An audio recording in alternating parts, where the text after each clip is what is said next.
Исәмесез, дүшәмбе яңалыклары белән эфирда Татарстан хәбәрләренең кичке чыгарылышы, алар белән мин Фәнис Камал таныштырам. Бүген безнең программада.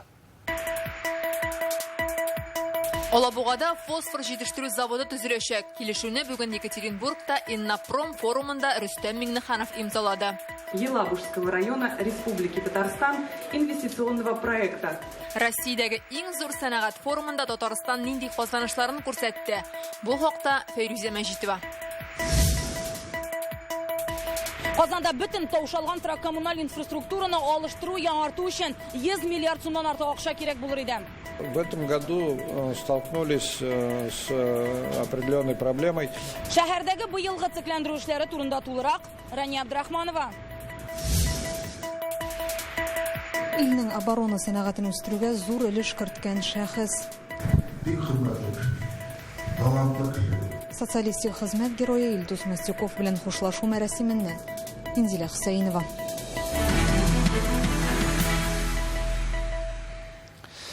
Бүген Казанда Советлар Союзының иң яшерен тотары, социалистик хезмәт герое танылган галим конструктор Илдус Мастюковны соңгы юлга озаттылар. Ул шимбә көнне 96 яшендә вафат булды.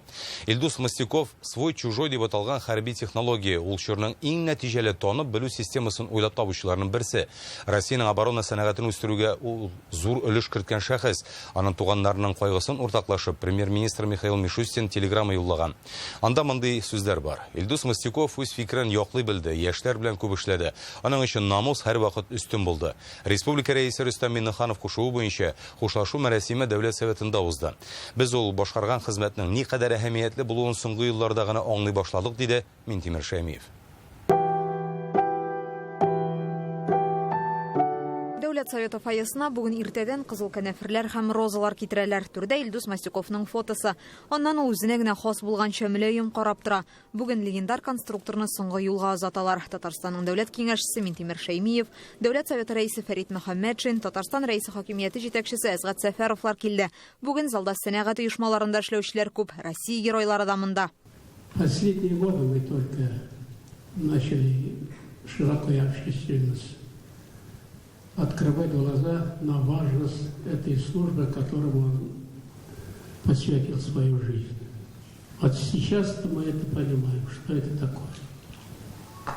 Почему? Потому что страна наша имела систему свой-чужой, так и назывался. Там выдающиеся ученые, о которых мы вот сегодня говорим и вспоминаем, и их благодарим. Они отдали свою жизнь, служили, кому как это приходилось, честно, добросовестно, над созданием этой системы. Илдус Мастюков Казан электрофизика, соңрак радиоэлектроника фәнни тикшеренү институтының директоры була. РСФСРның атказанган фән һәм техника эшлеклесе, Татарстан фәннәр академиясының мактаулы академигы, Россия хәрби тарихи фәннәр академиясе әгъзасы да. Бүген Россиянең сәнәгать министры, Ростех компаниясе һәм Россия хөкүмәте рәисе Михаил Мишустин исеменнән кайгы уртаклашу телеграммалары юллаганнар. Только что получили соболезнования от имени председателя правительства Российской Федерации господина Мишустина и разрешите его огласить. Ушел из жизни Илдус Исламович Мастюков, выдающийся ученый, конструктор, создатель уникальных образцов специальной и военной техники. Республика рәисе сүзләрен Фәрит Мөхәммәтшин җиткерде. Рөстәм Миңнеханов үзе командировкада. Дәүләт Советына Казаныбызның үзәгеннән Затыйгалы дигән тәкъдим Рөстәм Нургалиевич Миңнеханов үзенең сүзләрен, үзенең теләкләрен үзеннән дә минем аркылы җиткерергә кушты. Бик хөрмәтле кеше, талантлы кеше. Илдус Мастюковны СССРның яшерен татары дип йөрткәннәр, аның эшләнмәләре турында хәтта якыннары да белмәгән.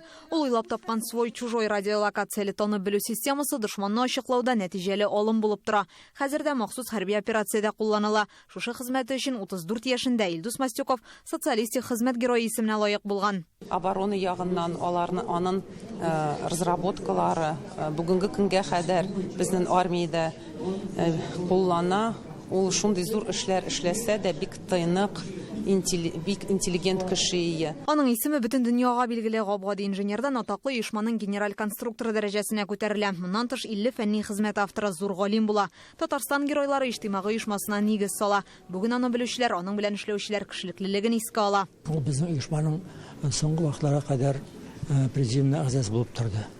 Һәр вакытта чаралар нинди чара уздырмасак та ул бик теләп керә иде безнең чараларга. Илдус Мастюков яшь буынны ватанпәрвәрлек рухында тәрбияләүгә дә зур өлеш кертә. Безнең эш менә яшьләр белән эшләргә, патриотик эшне алып барырга.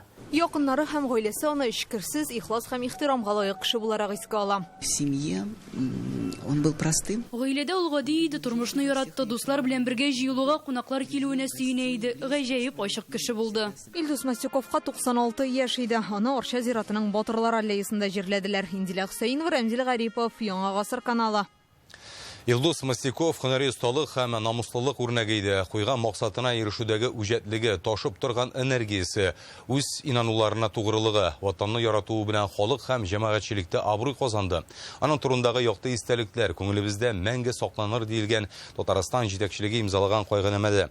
Документка Рөстәм Миннеханов, Минтимер Шәймиев, Фәрит Мөхәммәтшин, Алексей Писошин, Әзгат Сәфәров, Рифкат Миннеханов һәм башка рәсми затлар кул куйган.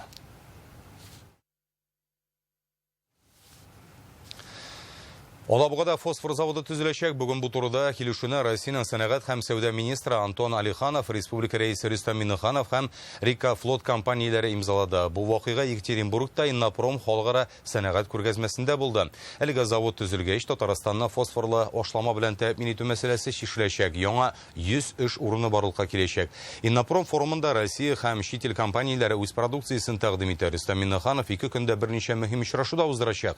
Аларның кайберләре турында Фәйрүзә Мәҗдова. Иннопром сәнәгать форумы Екатеринбург шәһәрендә 14-нче тапкыр уздырыла. 50 000 квадрат метр мәйданда илнең сәнәгать өлкәсендәге иң алдынгы эшләнмәләрен күрсәтәләр. Татарстан компанияләре тәкъдим ителә.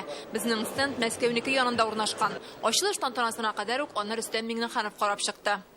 Наша компания первая нефтехимическая, производит моющие средства, шампуни, самые лучшие. КАМАЗ, Иликон заводлары, Алабуга, Иннополис, махсус икътисади зоналары. Эйдес робототехника компаниясе үз эшләнмәләрен тәкъдим итә. Метан белән йөрүче Москвич 6 автомобилен Рөстәм Миннеханов җентекләп карый. Аны Раритек холдинг компаниясенең Яршалудагы заводында җыярга планлаштыралар. Приехала из Москвы через набережные Челны. Бу пилотсыз очкычлар Иннополис университеты эшләнмәсе. Алар сәнәгать объектларына геодезия тикшерүләре ясау, һавадан видео төшерү өчен кулланыла ала. Аның ярдәмендә зур объектларны сакларга, һавадан йөк ташырга була. Күргәзмәне караганнан соң Татарстан рәисе Рөстәм Миннеханов Таҗикстан премьер-министры Кохир Расулзада белән очрашты. Татарстан белән Таҗикстан арасында товар әйләнеше узган ел 36 миллион доллар булган. Без булган мөмкинлекләрен тулысынча файдаланмыйбыз, диде Рөстәм Миннеханов. Отношения наших руководителей позволяют нам активно работать. И то, что вот он нашел возможность, принял участие в таком событии, как игры будущего. Ну и вот любое мероприятие проводили спортивные игры стран БРИКС, спортсмены из вашей страны, они там медали завоевали. Таҗикстан делегациясе февральдә киләчәк уеннары, июньдә БРИКС илләре уеннарында катнашты. Татарстанга җай чыккан саен киләбез, ди премьер-министр. Знаем, вы наш человек. Сез барлык дөнья күләм вакыйгаларны югары дәрәҗәдә оештыра беләсез. Без сезне күрүгә бик шатбыз. Кайда гына очрашсак та, сез үз кеше. Таҗикстан президентыннан кайнар сәлам җиткерәм. Ул сезне ихтирам итә. Бүген Рөстәм Миннеханов Төркиянең сәнәгать һәм технологияләр министры урынбасары Әхмәт Йөзгатлыгил белән күреште. Төркия Татарстанның эшлекле партнерларының берсе. Узган ел товар әйләнеше 2,5 тапкырга арткан. Понятно, пандемия была неким сдерживающим фактором в наших контактах. Сегодня все это прошло. Активная работа уже с прошлого года начата. И наши делегации постоянно участвует во многих мероприятиях. Bundan tarihsel ve kültürel bağlılığımız Татарлар белән төрекләр тугандаш халык. Без элек-электән хезмәттәшлек итәбез. Татарстан безнең Россиядәге иң зур партнерларыбызның берсе. Аннан соң Рөстәм Миңнеханов Трансмаш холдинг җәмгыяте генераль директоры Кирилл Липов белән очрашты. Холдинг җитештергән поездлар метрода йөри, трамвайлар Казанда пассажирлар ташый. Алар республикада һәм Үзбәкстанда ачылачак индустриаль парклардагы проектлар турында сөйләште. Подписывается соглашение о намерении сторон... Иннопром форумында беренче килешү төзелде. Аны Россиянең сәнәгать һәм сәүдә министры Антон Алиханов белән Рөстәм Миңнеханов һәм Рикафлот җәмгыяте җитәкчесе имзаладылар. Алабуга махсус икътисади зонасында фосфор җитештерүче завод төзергә җыеналар. Ул илдә беренче предприятие булачак. Елына 25 000 тонна фосфор чыгарылырга тиеш. Фәрүзә Мәҗитова, Марат Хусейнов, Яңа Гасыр каналы. Башка темаларга күчәбез. Татарстанда 2 көндә 5 кеше суга батып үлгән. Якшәмбе Лениногорск районының Александровка бистәсе янындагы сулыкта водолазлар 30 яшьлек ир-атның үле гәүдәсен табып ала. Кичкә таба Казан су елгасында Магеллан торак комплексы янында 22 яшьлек егет баткан. Изумрудная күлендә бер егетнең гомере өзелгән. Бүген Яшел-Үзән районы Васильева бистәсе янындагы сулыкта 59 яшьлек хатын-кыз батып үлгән. Аккыш күленнән водолазлар 33 яшьлек ирнең үле гәүдәсен чыгара. Бу кешеләрнең барысы да рөхсәт ителмәгән урыннарда су коенганы. Белгечләр кат-кат искәртә, махсус җиһазландырылган җирләрдә генә су керергә ярый. Эссе көнне һава белән су температурасы арасында аерма зур булу сәбәпле кешенең тәнен көзән җыерга, сулыш алуы кыенлашырга мөмкин. Татарстан буенча тутырыксыз һава торышы урнашты. Иртәгә көнбатыш районнарда коры һәм аяз булачак, һәм менә көнчыгышта яшенле яңгырлар явып узачак. Ялларда Татарстан аша салкын атмосфера фронтлары үтте. Ул һава температурасын бераз төшерде, ләкин эсселек әле чигенми дип искәртә синоптиклар. Инде иртәгәдән +30 тирәсе булачак. Атна уртасына 32 фаразлыйлар. Пенҗешәмбе +29 градус, атна ахырында республика антициклон йогынтысында булачак, явым-төшем булмый дигән сүз. Киләсе атна башына кадәр Татарстан урманнарында янгын чыгу ихтималы зур. Республикада алыслы агачлар янында, ботаклар астында, торфлы җирдә, коры үлән булган урыннарда учак ягу тыела. Шулай ук җиргә шырпы һәм тәмәке төпчеге ташларга ярамый. Ауга чыкканда янып китү куркынычы булган материаллар кулланырга да рөхсәт итмиләр.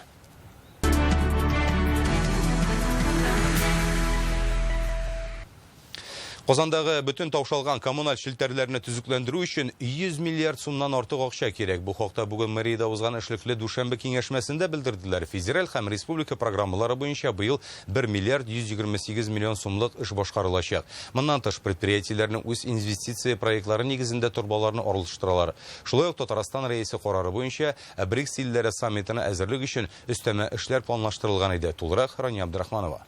Казанда зур адымнар белән БРИКС илләре саммитына әзерләнәләр. Һәм сүз шәһәрне тышкы яктан гына түгел, эчке яктан да яңарту турында бара. Башкалада махсус саммитка әзерлек кысаларында 14 турында су һәм җылылык торбаларын алыштыралар. Назарбаев урамындагы эшләрне атна ахырында тәмамларга җыеналар. Сейчас внутри, получается, вместо старой железобетонной сгнившей трубы под землей уже находится так называемый чулок.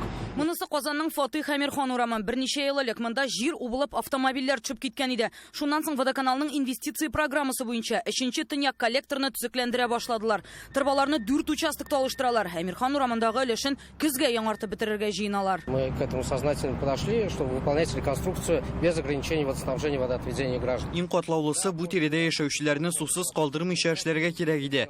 Торак йортларны судан һәм канализациядан өзеп, 1-2 айда яңартып булыр иде. Тик миллион кеше яши торган шәһәрдә алай барып чыкмый. Шуңа күрә катлаулы юлны сайладык. Беренчедән монда сазлык, ныгытмалар ясарга туры килде, икенчедән вакытлыча турбалар суздык. Бүген Казан мэриясендәге киңәшмәдә Трак коммуналь хуҗалык өлкәсендәге ярты еллык эшчәнлеккә йомгак ясадылар. Территорияләр үсеше федераль фонды ярдәме белән Татарстандагы төбәк программасы буенча быел Татэнерго, Казэнерго һәм водоканал оешмалары 18 чакрымга су турбалары суза. Моның өчен миллиардтан артык акча бүлеп бирелгән. Специалисты оценивают недоремонт коммунальных сетей в сумму более 100 миллиардов рублей. Безнең белгечләр бүтән таушалган коммуналь челтәрләрне төзекләндерү өчен 100 миллиард сумнан артык акча кирәк дип бәяли. Бу бик зур сумма. Аны тарифлар хисабына гына җыеп булмый. Шуңа күрә предприятиеләр барлык федераль төбәк программасында катнаша. Ярты елда планлаштырылган эшнең яртысын башкардылар инде. Капиталь циклендерү программасына быел Казанның 180 йорты кергән. Әлегә 34 әзер. В этом году столкнулись с определенной проблемой. Быел түзекләндерү өчен кирәк булган кайбер материалларның җитмәү ачыкланды. Шырмада куела торган җылыткыч материалны вакытында кайтарта алмадык. Эш шунда мондый продукция билгеле бер күләмдә генә җитештерелә. Россиянең төзелеш министрлыгы һәр төбәккә квота бирә. Кайсы подрядчы оешма алдан аванс түләп өлгергән, башта шул ала, калганнар чираттан көтә. И те подрядчики, кто успел, получив аванс в самом начале, закупиться, сегодня проблем не испытывают, у остальных есть некоторые сложности. То есть выстроена очередность. Тоткарлыкка карамастан түбәләрне вакытында ябып бетерәчәкбез дип ышандыралар. Быел Казанның күп фатирлы 6 йорты тузган торак дип танылган. Казань растет и одновременно стареет. Казан үсә һәм шул ук вакытта картая. Күп еллар элек салынган инженер шелтәрләре елдан-ел тизрәк туза. Торак фондта кичектергесез игътибар таләп итә. Яңа объектларны яңа шелтәрләрсез кулланылышка тапшырып булмый. Подрядчы оешмаларга эшләрне вакытында башкарырга кирәк. Объекты не могут быть введены без прокладки новых сетей. Башкарма комитетта әйтүләренчә, тиздән Восточный полигонының икенчелешен ачырга җыйналар. Быелның 6 аенда газ кертеп бетерү программасы буенча 1300 йортка зәңгәр ягулык килә. Шулай ук быел шәһәрнең юынтык суларны чистарту кырылмасын төзекләндереп бетерергә җыйналар. Рания Абдрахманова, Альбина Минаева, Яңа гасыр каналы. Республикадагы Татарстан Яңа гасыр иҗтимагый хәрәкәте хөкүмәтнең дә, җәмгыятьнең дә ышанычлы партнеры. Бүген мөмкинлекләр дип аталган яшьләр форумының ябылу тантанасында Татарстан Дәүләт Советы рәисе Фәрит Мөхәммәтшин шулай дип белдерде. Форум Булгарда уза, быел оештырыла башлавының 25 еллыгын билгеләп үтәләр. Әлеге оешма вәкилләре республикадагы мөһим вакыйгаларда актив катнаша, иң әһәмиятлесе яшьләргә һөнәр сайларга, олы тормыш юлына басарга ярдәм итә ди ул. 3 көн барган форумда катнашучылар Дәүләт Думасы, Татарстан Дәүләт Советы депутатлары, төрле министрлык вәкилләре белән аралашты, түгәрәк өстәл һәм мастер-классларда осталыгын арттырдылар.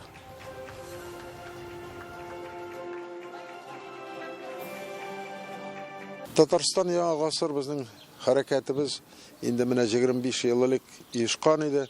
Бүгенге көнгә хәтле аның катнашучылар саны бик тә артты. Безнең өчен бик кыйммәтле, яшьләребез белән бик актив шөгыльләнәбез. Татарстанда контракт төзеп хәрби хезмәткә китүчеләргә бер тапкыр бирелә торган сумма 1,5 миллион сумга кадәр арттырылды. Мондый күләмдәге түләү Россиядә иң зурысы. Әлеге сумма республикадан 1 миллион 5 мең, оборона министрлыгыннан 195 мең һәм район шәһәрләрдән 300 мең сумнан җыела. Аңа ия булыр өчен контрактны 31 июльгә кадәр төзергә кирәк. Аны Россиянең теләсе кайсы төбәгендә яшәүче кеше һәм чит ил гражданы безгә килеп имзалый ала. Моның өчен телефон аша гариза калдырырга, хәрби комиссариатка яки сайлап алу пунктына барырга кирәк. Татарстанда һәм Россиянең башка төбәкләрендә яшәүчеләр өчен телефон номеры 8800 222 5900. Татарстанда яшәүчеләр өчен 117. Мигрантлар белән бәйле хукук бозулар, эшкә алучылар ничек итеп дәүләт пошлинасын түләми һәм чит ил кешеләрен эшкә алу тәртибен саклыйлармы? Бу хакта Реальное время интернет газетасыннан укып белә аласыз. Без хәзер ут күршеләребез Марий-Эл Республикасына күчәбез. Ялларда монда халкыбызның милли бәйрәме федераль Сабан туе гөрләде. Онда катнашырга дип илнең 72 төбәгеннән 20 меңнән артык кунак җыелды. Быел Сабан туен 5 көн үткәрделәр. Атна дәвамында Ешкаралада күргәзмә, ярминкәләр эшләде. Татар эстрадасы артистлары концертлар куйды, ат чабышлар үтте. Сабан туй көнне исә һәр кунакны татарларның гореф-гадәтләре, борынгы йолаларын күрсәтеп сукландырдылар. Бәйрәмнең иң күркәм мизгелләре Рүзәл Шәрипов материалында.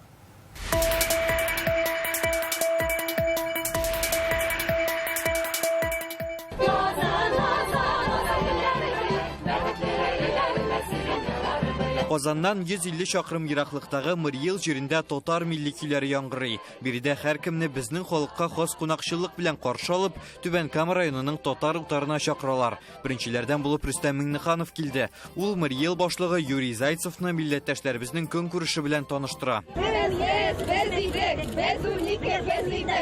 Элек ишек алдында балалар йөзек сайлап уйнаганда әтиләре улларын кәрҗин үрергә өйрәткән, әбиләре ун ясап ашарга әзерләгән. Рәис кунакларга татарлар бәлеш чәкчәкне ничек пешерүләре турында сөйләде. Шушында ук килен пешерү йоласын күрсәтәләр. Кыз кияү йортында иң элек тыкмаш кисеп күрсәтә торган була. Әлбәттә инде мамык мендәргә бастырганнар, матур теләктәр теләгәннәр, бал белән татарларда гына бит инде бал белән май каптыру. Уйлап карагыз, бер кичкенә генә өйдә ничә ул, ничә килен, ничә онык бергә яшәгәннәр. Матур яшәгәннәр бит, шулай бит. Менә шундый гореф-гадәтләр сакланып калса, милләтебез дә сакланачак.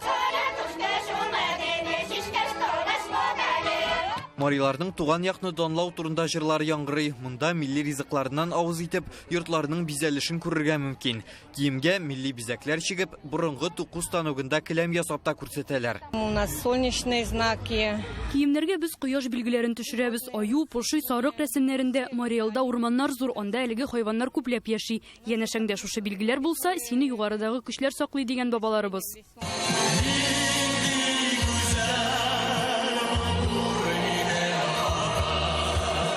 Үзәк мәйданда Татарстан һәм Мариэл артистлары әзерләгән зур театральләштерелгән тамаша бара. Кыры хезмәтчәннәренең тир түгеп, икмәк үстерүләрен, борынгы йолаларны күрсәтәләр. Башта ир-атлар җирне сукалаган. Аннары туфракның чәчүгә әзерлеген йомырка тәгәрәтеп тикшергәннәр. Хатын-кызлар орлык чәчкән. Әби бабаларыбызның Сабан туена әзерләнүе гаилә кыргуда сурәтләнә. Безнең иң яраткан бәйрәмебез Сабантуй бәйрәме белән котлыйм. Һәммәгезгә дә исәнлек, саулык, дөньялар тыныч булсын, эшләребез уң булсын. Праздник дружбы. Здесь нет ни религии, ни конфессии. Мы все здесь братья. Сабантуй является символом взаимопонимания и согласия. Безнең җирдә Сабантуй уздыру безнең өчен зур дәрәҗә. Әлеге бәйрәм халыклар арасындагы дустана мөнәсәбәт билгесе. Без бүген татар һәм мариларның алар аша башка милләт вәкилләренең бердәм булуын күрдек. Бу безнең илне башкалардан аерып торучы төп байлыгыбыз. Федераль Сабантуй татарларның борынгы гореф-гадәтләрен искә төшерү урынында булды. Әле кайчан аударыш уенын күрер идек. Менә хәзер шушы түгәрәк мәйданда егетләр атка атланган килеш бер-берсен этеп төшергә тиешләр. Һәм инде чын көрәштәге кебек көндәшеңнең билбавыннан гына тотынырга мөмкин. Шушында ук Сабантуйның күрке булган уеннарда катнашырга мөмкин. Капчык киеп, йомырка көянтә белән йөгерү, янәшәдә генә егетләр көрәштә көч сынаша. Төп батырга бүләк Татарстан рәисеннән Лада Гранта машинасы. Бабаларның традицияларын саклыйбыз. Безнең әти бабалар көрәштеләр Сабантуйларда. Biz бик шатланабыз аларның юлларын дәвам итүләре өчен. Көрәш белән мин 6нчы класстан шөгыльләнәм. Көрәш үз-үзеңне тотарга өйрәтә инде. Быел бу минем 5нче Сабантуем. 4 Сабантуйда 1нче урын алдым. 5нчесендә 3нче урын алдым. Мариэлда 34 мең татар яши, 30дан артык авылда гомер итәләр. Федераль Сабантуй милләттәшләребезне генә түгел, илнең 72 төбәгендә яшәүче төрле милләт вәкилләрен бер урынга җыйды. Мин кызларым белән килдем. Бик ошый Сабантуй, бик күңелле. Иң мөһим бәйрәм безне Сабантуй берләштерә, телебезне саклый. Милли кешеләрне күрә бимә, йөрәкләр ямшый дип әйтим инде. Бәйрәм саен җыелабыз. Ифтарлар Рамадан аенда үткәрәбез. Федераль Сабантуй быел 24нче тапкыр милли гореф-гадәтләребезне ил күләмендә таныту урыны булды. 25нчесе Саха-Якутия Республикасында узачак. Бәйрәмнең күчмә символы канатлы тулпар ат, ул якларга юл алды инде. Мариэл Республикасыннан Рүзәл Шариповдан Юлфилатов, Яңа Гасыр каналы. Бүген илдә гаилә, мәхәббәт һәм тугрылык көне Татарстан халкын Рөстәм Миңнеханов котлады. 2024 елны Россия президенты Владимир Путин гаилә елы дип игълан итте. Нык гаиләләр илебезнең үсеш шалгарышына бәрәкәтле җирлек булып тора. Татарстан буыннан буынга олыдан кешегә зур ихтирам һәм мәхәббәт белән тапшырыла килгән тотырлык гаилә традицияләре белән дан тота. Гаиләдә туган җирне ярату һәм ватанпәрвәрлек хисе тәрбияләнә, милли үзаңны, мәдәниятне, гореф-гадәтләрне һәм юлларны саклау да гаиләдән башлана. Татарстанда күп балалы гаиләләрнең саны артуы сөендерә, ятимнәрне сыендырган олы йөрәкле парларга аерым рәхмәт. Махсус хәрби операциядә катнашучы ир-егетләрнең гаиләләре ышанычлы терәк дигән Рөстәм Миңнеханов. Бүген Казанда ярты гасыр бергә тормыш итүчеләрне Киров һәм Мәскәү районнарының мактаулы парларын хөрмәтләделәр. Бәйрәм Бишбалтадагы балыкчы бакчасында узды. 30 пар кулга кул тотышып, парк буйлап үтте һәм ныклы гаилә кору серләре белән дә уртаклашты. 50 ел бергә тормыш итүчеләрнең исемнәрен Татарстанның мактаулы гаиләләре китабына яздылар. Аларга акчалата бүләк тапшырылды. Озак еллар Казанның сәнәгать предприятиеләрендә хезмәт итүчеләрне дә тәбрикләделәр. Сәхнәдән барысы өчен дә мәхәббәт, тугрылык турында җырлар яңгырый. Бәхетле гаилә сире дә нәкъ шунда дип парлар. Мәхәббәт беренче урында. Менә мәхәббәт булса, сөю, мәхәлле калган аннары шул бергә кушыла инде ул. Бер-береңә терәк булырга кирәк. Шул бер-берегезне яратып, уважать итеп, бер-берегезгә юл биреп яшәргә. Гаиләбезне төп девизы дип әйтим инде.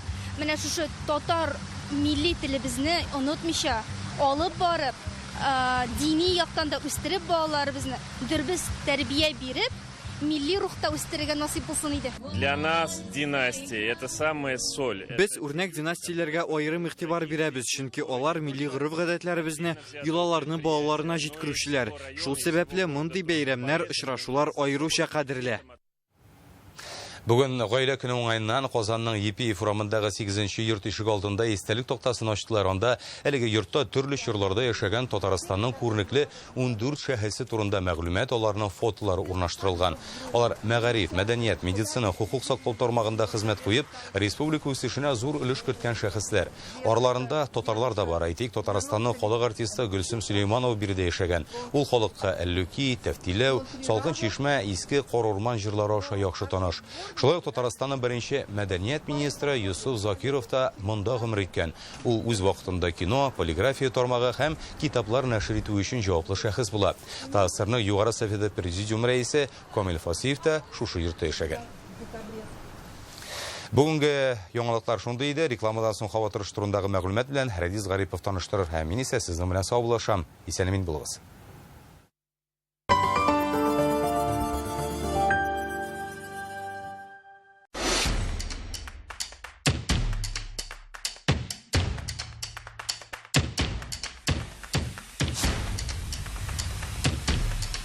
Жилой комплекс «Алтын Яр».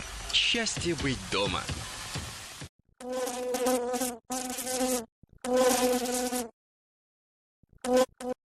От мух Мухаяр. 12 июльдә Камал театры 118-нче сезонын яба. Зәңгәршәл спектакле 150-нче тапкыр уйналачак. Ашыгыгыз, сезон ябылуга санаулы көннәр калды. Билетлар сатуда 12 яшьтән өлкәннәр өчен.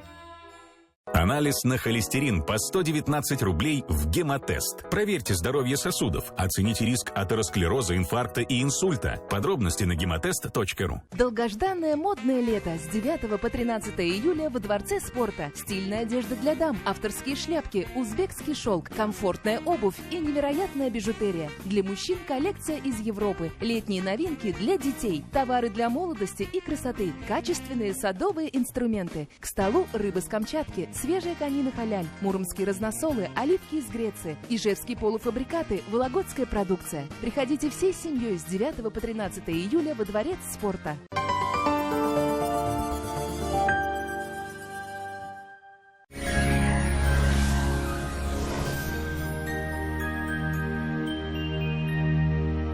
Исәнмесез, студияда Рәдис Гарипов. Татарстан киләсе тәүлектә антициклон чигенә эләгәчәк. Эссе һава торышы һәм бераз явым-төшем көтелә. Хәзер тулырак файдалы мәгълүматтан соң.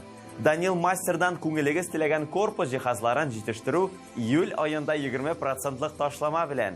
Яңа кухня яки шкаф купе турында хыялыгызны иртәгәгә калдырмагыз. Тулырак мәгълүматны Казандагы 267-166 телефонына шалтыратып белә аласыз.